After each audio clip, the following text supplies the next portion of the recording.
40년이 넘도록 오직 돈만 바라보고 앞만 보고 달려왔습니다. 하지만 이제야 깨달았습니다. 그 돈보다 더 중요한 것을 하나씩 놓쳤다는 것을 너무 늦게 알게 되었지요. 잠시 후 여러분께 들려드릴 이야기는 저도 듣고 나서 마음이 무거워진 사연입니다.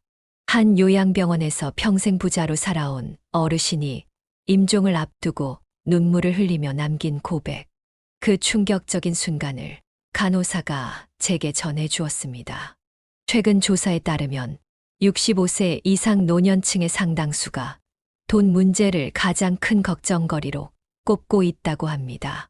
하지만 80대 이상의 어르신들을 심층적으로 만나보니 그들이 가장 후회하는 것은 돈이 아니었습니다.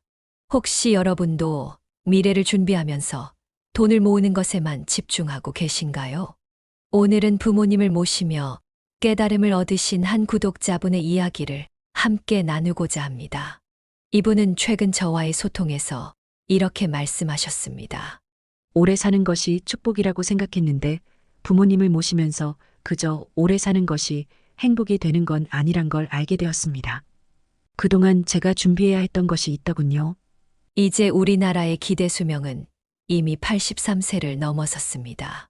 하지만 진정한 행복한 장소를 위해 우리가 미리 준비해야 할 것들은 과연 무엇일까요? 오늘은 67세의 한 어르신이 뼈저리게 깨달은 가난보다 더 무서운 6가지 이야기를 나누고자 합니다. 이 이야기는 여러분의 남은 인생을 완전히 바꿔놓을 수도 있습니다. 이야기를 시작하기 전에 구독과 좋아요, 알림 설정을 부탁드리며 함께 이 깨달음을 나누어 보시죠. 첫 번째로 말씀드릴 것은 돈에 대한 이야기가 아닙니다. 바로 자존심에 대한 이야기입니다. 지난달 제가 만난 72세 김영호 어르신의 이야기를 들려드리겠습니다. 30년간 중소기업을 운영하시다 은퇴하신 김영호 어르신은 퇴직 후 자식들에게 모든 재산을 물려줬습니다. 당시에는 그것이 당연하다고 생각하셨지만 지금은 그 선택이 큰 후회로 남았다고 하십니다. 어르신은 눈시울을 붉히며 말씀을 이어가셨습니다. 병원에 가야 할 때마다 자식들 눈치를 봐야 해요.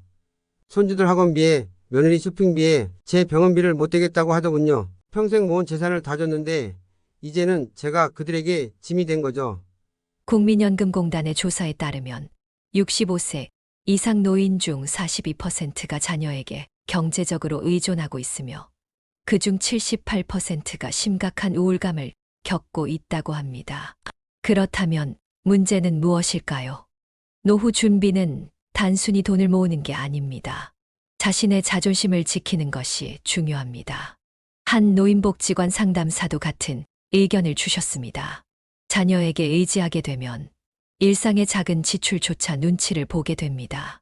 미용실에 가는 일도 친구들과 차 한 잔 마시는 일도 망설이게 되죠. 그게 바로 자존심이 무너지는 순간입니다. 그렇다면 이런 상황에서의 해결책은 무엇일까요? 전문가들은 이렇게 조언합니다. 모든 재산을 자녀에게 물려주지 마세요. 최소한의 연금과 비상금은 반드시 본인 명의로 남겨두어야 합니다. 월 150만 원 정도의 안정적인 수입이 있다면 기본적인 생활과 의료비를 충당할 수 있습니다. 특히 중요한 것은 의료비 적립입니다. 갑작스러운 입원이나 수술을 대비해 최소 3천만 원의 비상금을 마련해 두는 것이 좋습니다. 지금 당장은 괜찮다고 생각하실 수 있습니다.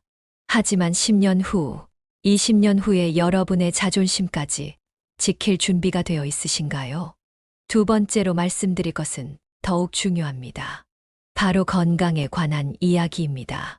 방금 말씀드린 경제적 준비도 중요하지만 제가 만난 많은 어르신들이 한결같이 하시는 말씀이 있습니다. 통장에 돈이 아무리 많아도 병원 침대에 누워서는 쓸 수가 없더라. 지난달 강남의 한 요양병원에서 만난 78세 박명호 어르신의 이야기를 들려드리겠습니다.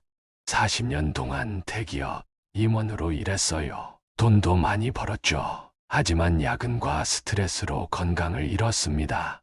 지금은 침대에 누워 천장만 보고 있네요. 통장에 10억이 넘게 남았지만 물 한 모금 마시는 것도 힘듭니다. 대한노인회의 조사에 따르면 65세 이상 노인의 89%가 한 가지 이상의 만성질환을 갖고 있다고 합니다. 더 놀라운 것은 이들 중 대부분이 50대까지는 큰 건강 문제가 없었다는 점입니다. 그렇다면 언제부터 준비해야 할까요? 서울대병원 노인의학과 김태훈 교수는 이렇게 말합니다. 늦었다고 생각할 때가 가장 빠른 때입니다. 특히 50대 이후에는 일상의 작은 습관들이 노후 건강을 좌우합니다. 실제로 한 연구에 따르면 매일 30분 걷기만 해도 치매 위험이 45% 감소한다고 합니다. 규칙적인 식사와 충분한 수면만으로도 심장질환 위험을 60% 줄일 수 있다고 합니다. 젊었을 때는 건강을 돈 벌기 위한 수단으로만 여겼습니다. 하지만 지금은 알겠습니다. 건강이야말로 최고의 재산이라는 걸. 특히 전문가들은 세 가지를 강조합니다. 첫째, 매일 아침 30분의 걷기. 둘째, 규칙적인 식사와 7시간 이상의 수면. 셋째, 6개월마다 한 번씩 정기검진. 지금 당장은 괜찮으시더라도 건강은 통장처럼 매일 저축해야 합니다. 그래야 행복한 노후를 누릴 수 있습니다. 이제 세 번째로 중요한 이야기를 나누겠습니다. 돈과 건강이 있어도 이것이 없다면 인생의 가장 큰 후회를 남기게 된다고 합니다. 세 번째로 말씀드릴 것은 우리가 절대 되돌릴 수 없는 시간에 대한 이야기입니다. 지난주에 만난 한 어르신의 고백이 아직도 가슴에 깊이 남아 있습니다. 아들이 첫 걸음마를 뗄 때 나는 회의실에 있었어요. 딸이 첫 단추를 채웠을 때도 해외 출장 중이었죠. 이제 그들은 모두 장성해 각자의 가정을 꾸렸지만 저는 그 소중한 순간들을 단 한 번도 보지 못했습니다. 그 말씀을 하시며 울먹이던 어르신의 눈빛이 아직도 잊히지 않습니다. 서울대학교 노년학연구소의 최근 조사에 따르면 60세 이상 어르신들이 가장 후회하는 것 1위가 가족과 함께하지 못한 시간이라고 합니다. 특히 은퇴 후 자녀들과 소원해진 관계를 회복하고 싶어도 이미 너무 많은 시간이 흘러버린 후라는 것이죠. 시간은 돈과 다릅니다. 한 번 지나가면 절대 되돌릴 수 없는 것이니까요. 노인복지관에서 30년간 상담을 해오신 박경희 선생님도 같은 말씀을 하셨습니다. 많은 어르신들이 은퇴 후에야 시간의 소중함을 깨닫습니다. 하지만 그때는 이미 늦어버린 경우가 많습니다. 특히 자녀들과의 관계는 하루아침에 회복되지 않습니다. 그렇다면 우리는 어떻게 해야 할까요? 전문가들은 이렇게 조언합니다.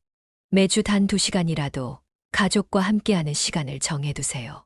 일이 아무리 바빠도 그 시간만큼은 반드시 지키는 겁니다.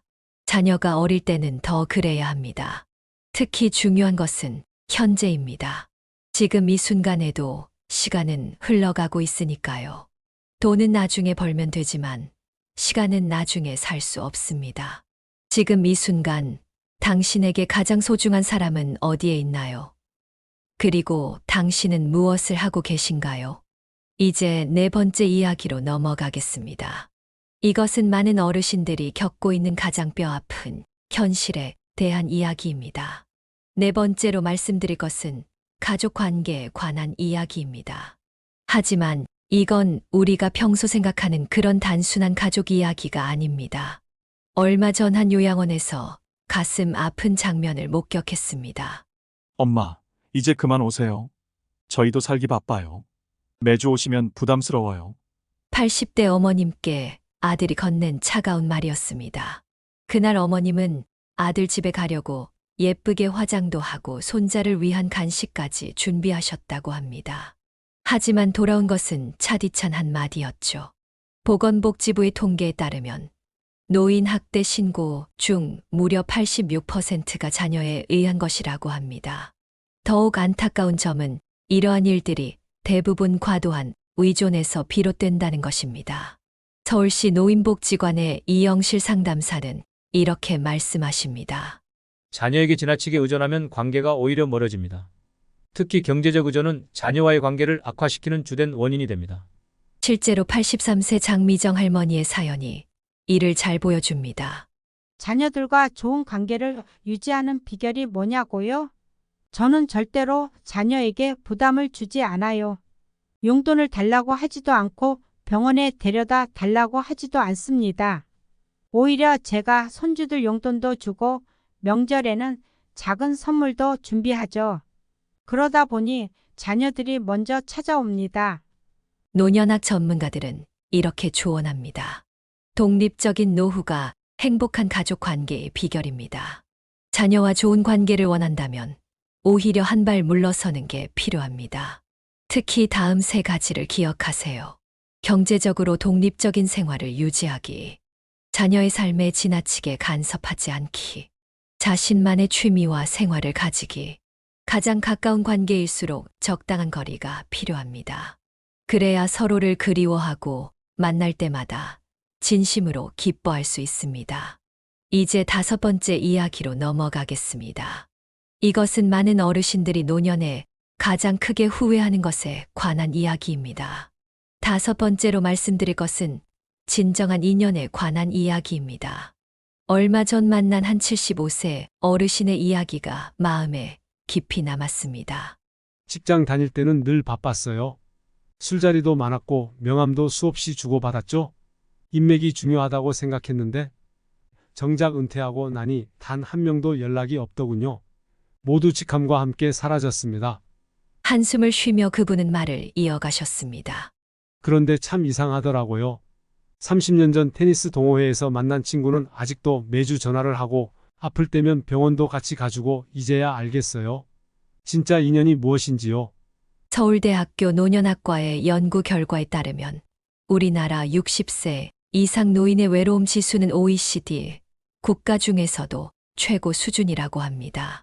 특히 은퇴 후 3년이 지나면 사회적 관계의 90%가 단절된다는 충격적인 통계도 있습니다. 그런데 여기 희망적인 사례가 있습니다. 매주 토요일마다 동네 탁구장에 모이는 청춘 시니어 동호회를 아시나요? 평균 연령 71세인 이 모임은 무려 15년째 이어져 오고 있습니다. 회원들의 이야기를 들어보았습니다. 처음에는 그저 운동하러 왔다가 이제는 서로의 인생을 나누는 가족이 됐어요. 누군가 아프면 병원에도 같이 가고 기쁜 일이 있으면 함께 축하하고 이게 바로 진정한 우정이구나 싶어요.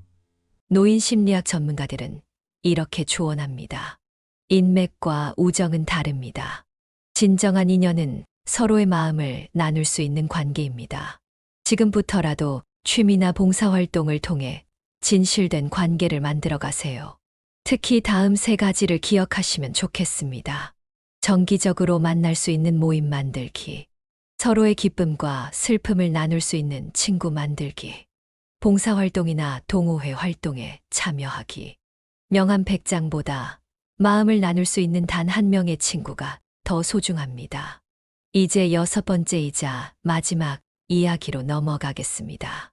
이것은 행복한 노후를 위한 가장 특별한 비밀에 관한 이야기입니다. 마지막 6번째로 말씀드릴 것은 삶의 즐거움에 관한 이야기입니다. 며칠 전 한 요양원에서 만난 89세 김수연 할머님의 모습이 잊히질 않습니다. 나 좀 보세요. 내가 제일 예쁘죠? 휠체어를 타고 계셨지만 머리에는 예쁜 리본핀을 꽂으시고 손톱에는 분홍색 매니큐어를 바르고 계셨습니다. 매주 수요일이면 요양원에서 진행하는 뷰티데이의 주인공이시라네요. 처음에는 다들 비웃었어요. 저 나이에 꿈이냐고 하지만 이제는 달라요. 다른 할머님들도 하나둘씩 동참하시더니 서로 패션 조언도 하고 웃음꽃이 끊이질 않아요. 현대노인복지연구소의 조사에 따르면 취미생활을 가진 노인의 우울증 발생률이 그렇지 않은 노인에 비해 68% 낮다고 합니다. 특히 취미를 통해 만난 새로운 인연들이 노년의 삶을 더욱 풍요롭게 한다는 점이 주목할 만합니다. 서울 종로의 한 노인복지관에서는 특별한 일이 벌어지고 있습니다. 매주 목요일이면 실버밴드 공연이 열리는데 평균 연령 75세의 어르신들로 구성된 이 밴드는 이제 지역 축제의 단골 출연진이 되었다고 합니다. 처음에는 악기 하나 제대로 다루지 못했어요. 그런데 이제는 손주들 앞에서 공연도 하고 내 인생의 2막이 시작된 것 같아요. 노년학 전문가들은 이렇게 조언합니다. 나이 듦을 부정적으로만 바라보지 마세요. 오히려 이제야말로 진정한 자신을 위한 시간이 시작됩니다. 새로운 도전과 즐거움을 찾아보세요. 다음과 같은 활동을 추천합니다. 음악, 미술 등 문화예술 활동, 가벼운 운동이나 댄스 수업, 원예나 요리 같은 생활 취미, 동네 도서관이나 복지관 프로그램 참여. 진정한 행복은 거창한 것에 있지 않습니다. 매일 아침 기대하며 일어날 수 있는 작은 즐거움이 있다면 그것이 바로 행복한 노후의 시작입니다. 지금까지 말씀드린 6가지 이야기들 사실 이 모든 것의 핵심은 하나입니다. 바로 지금 이 순간입니다. 공자께서는 이런 말씀을 하셨습니다. 나이 60이 되어서야 귀가 순해지고 70이 되어서야 마음이 하고자 하는 대로 따라가도 법도에 어긋나지 않는다. 우리 인생에서 60대 이후는 오히려 더 아름다운 시기가 될 수 있다는 뜻이겠죠. 경제적 자립도 지금부터, 건강관리도 지금부터, 소중한 시간도 지금부터, 가족과의 관계도 지금부터, 진정한 인연도 지금부터, 그리고 삶의 즐거움도 바로 지금 이 순간부터 시작해야 합니다. 행복한 노년을 보내는 분들의 공통점이 있습니다. 그들은 모두 지금 이 순간을 소중히 여기며 작은 것에서도 행복을 찾는 사람들이었습니다. 오늘날 100세 시대를 살아가는 우리에게 노년기는 더 이상 여생이 아닙니다. 또 다른 인생의 시작이죠. 67세 김현중 어르신은 이렇게 말씀하셨습니다. 가난은 돈으로 극복할 수 있습니다. 하지만 후회는 그 어떤 것으로도 극복할 수 없더군요. 여러분, 제발 후회하지 마세요. 지금 당장 시작하세요. 여러분, 오늘 밤에는 잠들기 전에 거울을 한번 보시기 바랍니다. 그리고 이렇게 말씀해 보세요. 나의 진정한 인생은 바로 지금부터 시작이다. 여러분의 노후가 결코 후회로 가득한 시간이 되지 않기를 진심으로 바랍니다. 대신 새로운 도전과 기쁨, 그리고 행복으로 가득한 인생, 이막이 되시길 바랍니다. 오늘 이 영상이 도움이 되셨다면 여러분의 친구들이나 이웃 어르신들에게도 꼭 공유해 주세요. 어쩌면 누군가의 인생을 바꾸는 소중한 선물이 될 수도 있습니다. 구독과 좋아요, 그리고 공유는 제가 더 좋은 콘텐츠를 만들 수 있는 큰 힘이 됩니다. 다음 영상에서도 여러분의 인생에 도움이 되는 소중한 이야기로 찾아뵙겠습니다. 감사합니다.